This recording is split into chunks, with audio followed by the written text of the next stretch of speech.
now. So is it responsible to repeal Obamacare without a replacement anyhow? Well, we'd like to see the Senate move on something.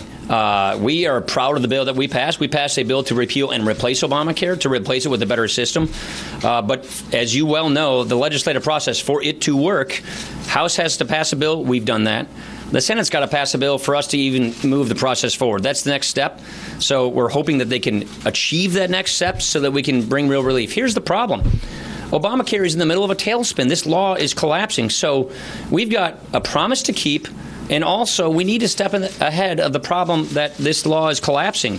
More and more people don't even have any choices left, or even one choice. 41% of the counties in America have no competition in health insurance. They have one health insurer left. Premiums have doubled.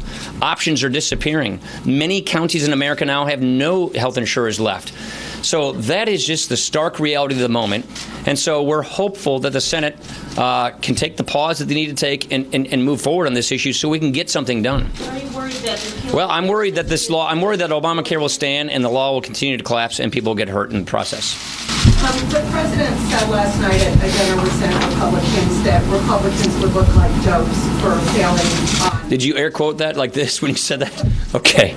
Do you agree that Republicans now look like dopes? Look, is stalled, if not dead? This is a legislative process. It's a hard process.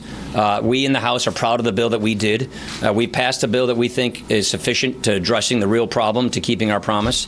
The Senate has a razor-thin majority. It's a 52-seat majority, and in reconciliation, you need 50 votes.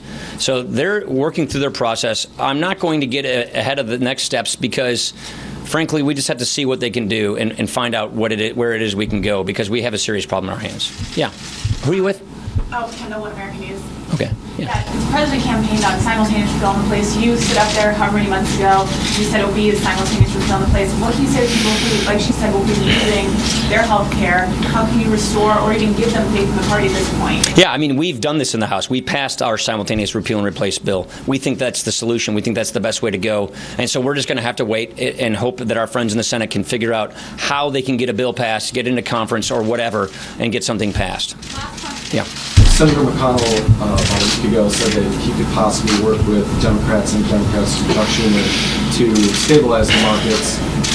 Do you think that that's something that should be done quickly after a repeal vote? Is there potential for that? I'm not going to foreclose any options. The challenge I see, though, is the Democrats have not been interested in working on this. They don't want to get us off of the Obamacare train. They want to double down on a failed system that is in the middle of a collapse. And ultimately, it's very clear that they're more interested in a single-payer system, which means government-run health care. Government-run health care is not in our nation's interest.